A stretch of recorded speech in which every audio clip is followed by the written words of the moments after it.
This is the story of 4 black kids from the inner city who decide one day at a very early age they're gonna play heavy metal music. This is the story of a band called Pain.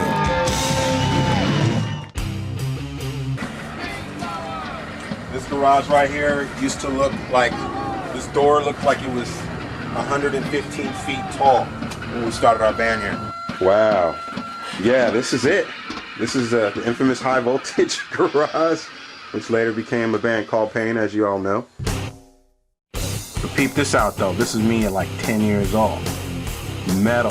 See, this is how it all started right here. This is how I started, and I'm gonna show you what happens in the record business when you get sidetracked and you don't do what you're really meant to do. For a while, you can get distracted. And check this shit out. And then record label money comes along, and this kind of shit happens. Oh my God! Oh wow, oh man, it was pretty though. This is me in high school right here. Ooh, with the long bomb-ass Jerry curl, my metal band, Anti-Pose.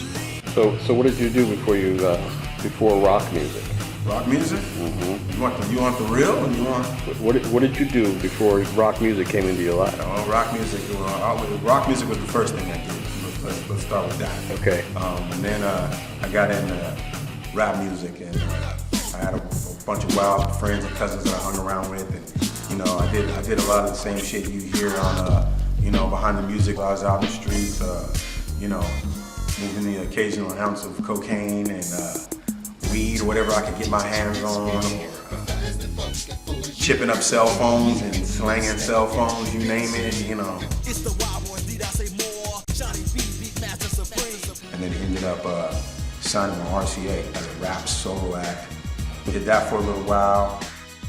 But this is the first year, the last 2 years, we've finally gotten some, with the Sawtooth thing, we finally started to get some national exposure. There's some magazines that we couldn't find. This is how people kind of started getting to know us a little bit. That girl from Destiny's Child right there, and that's me in Miami. Very hot in Miami. She's a very nice girl, but I don't think her teeth are real, and I told her. The teeth are fake, man.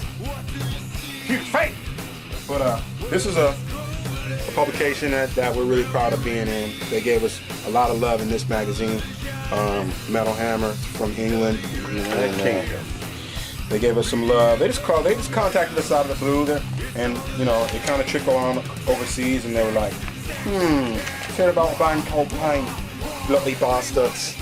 And then this is I think my bass player's in here somewhere, because he's very cute and plays the bass very well. Can't find him. Chopperhead magazine, very good magazine right there. Dig that.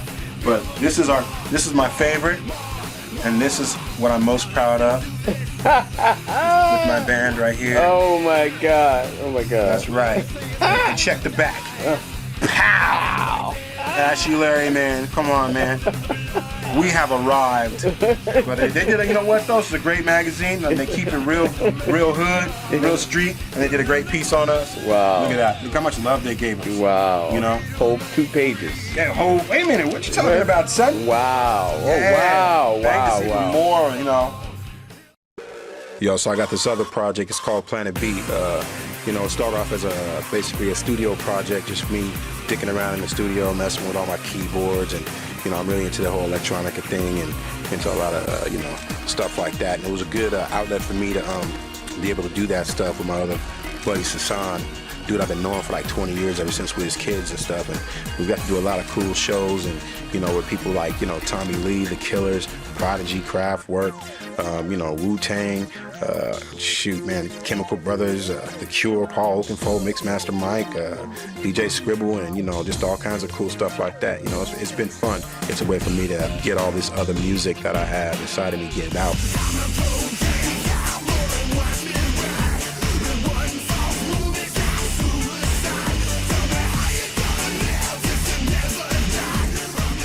Yeah, we just shot a couple of cool videos with a couple of buddies of mine, and stuff's coming out really good. So I think we'll probably put out a record sometime in '09.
It's different than ABCP. It's, you know, it's completely different in this project. You know, I have to more or less front the band. I sing with Sasan, and you know, I don't play a whole lot of guitar in this project. You know, it's just me in the studio and on the mic, really screaming and rapping and having a good time.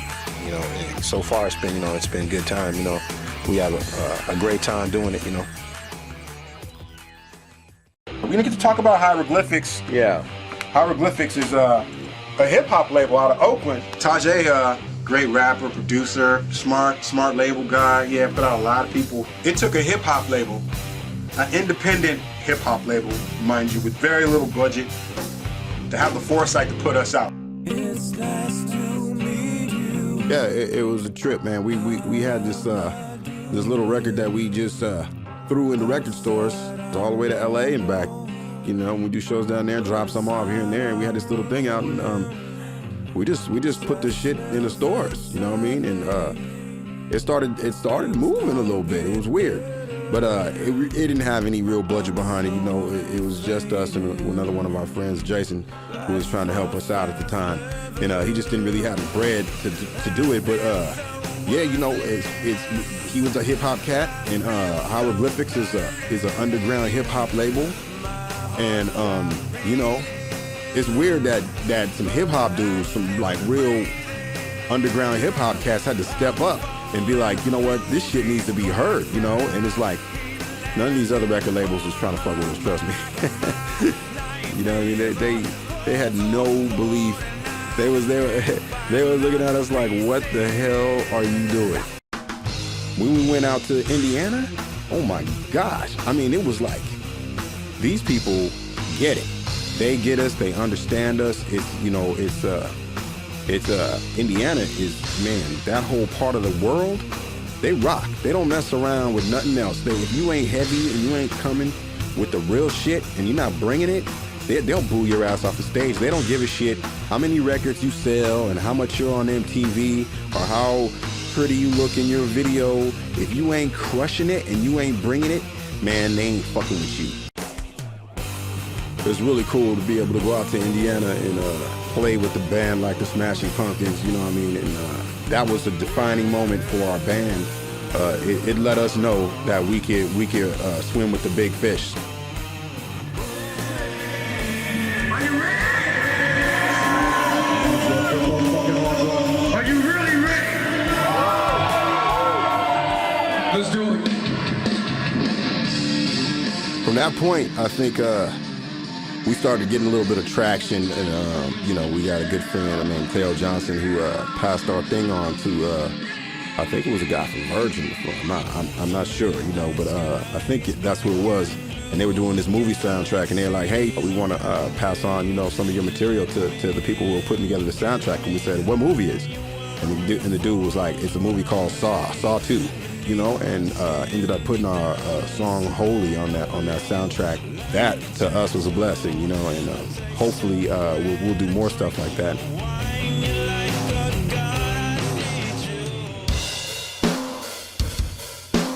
It's the Bone Metal Zone, and in the studio with me, it's a band called Pain. Gentlemen, how you doing? What's happening now? This is your second visit, and you know, I'm surprised that we haven't spoke on the air in a while.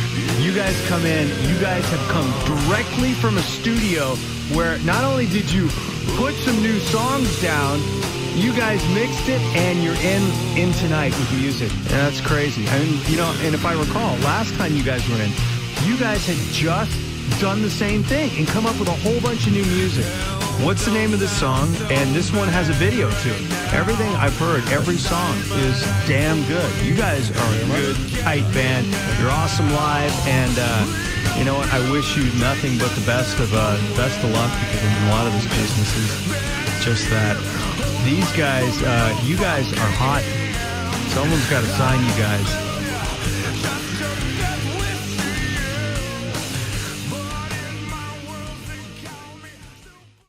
Yeah, man. So that was a DJ named Billy Skill, man. A real cool dude. He got our CD and then called us up out of the blue. Was like, you know what? Check it out. I want to bring you guys in here. Just basically play the whole damn record. All right, this is the part of the show where we get serious. I don't like to talk about it too much, but we can't tell this story without telling this story. Well, this is kind of a tough thing for me. This is a cemetery where we laid my cousin down. The one that's pretty much responsible for getting us all into metal music, hard rock music, you know, what have you. And this is I got to go look for him again. You know, I haven't been here to see him too much over the last, you know, 15 years or whatever it's been since he passed. But I'm gonna go in here and go look him up, say what's up to him, and let you guys know about the big part of our history as a band called Pain and how we all got started and everything. And yeah, it's gonna be a trip, but we're gonna go do it. Classic Charles fashion, better late than never, and yeah. Here rests my man right here, Charlie Max, Charles McHenry III. Made me look for him again, once again. Yeah, I love this dude. This is my brother, cousin, friend, all of it, you know. He's the one that got us really into it, started doing the metal stuff, you know, and when we were kids, you know, he picked up a Kiss record and introduced it to all of us as cousins. He was like, all right, we're gonna start a rock band. Everybody grab an instrument. His voice is incredible. That's the music you're hearing right now in the background, that's him.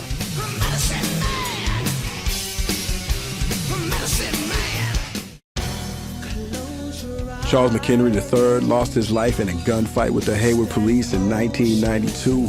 We lost a great friend, and the world lost a great talent. Well, here it goes, man. It's my little homie right here, and I just found parking in the city of San Francisco, which is damn near impossible to do sometimes. Headed towards our first awards ceremony, so to speak. Big Guardian picked us as #1 metal band in the Bay Area. So it's our first award show. We're gonna go in and check it out. I don't know if they'll let me bring the camera in, but it's you know, we'll see. And should be fun, should be interesting. We're gonna go in here and rep ABCP to the fullest.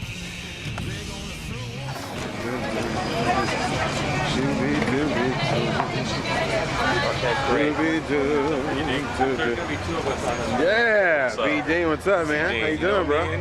We're here celebrating a great year, you know.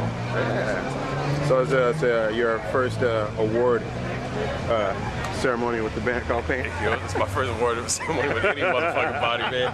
Doing this shit 15 years in this town, they're like, you all right? Yeah, all right. And then when I stopped caring, didn't even read the papers no more, someone calls me and says that we won some shit. You're great. You're fucking validated. Somebody just validated your fucking rock and roll parking ticket. Yeah, which means basically high shouldn't be too high, low shouldn't be too low. Like that. So this is all good, but one big shade of gray. You know what I'm saying? So this is all good, but I just came from a day job, so whatever. Yeah, you know? yeah. You know what I mean? All right, man. We'll get some more of you later, man. All right.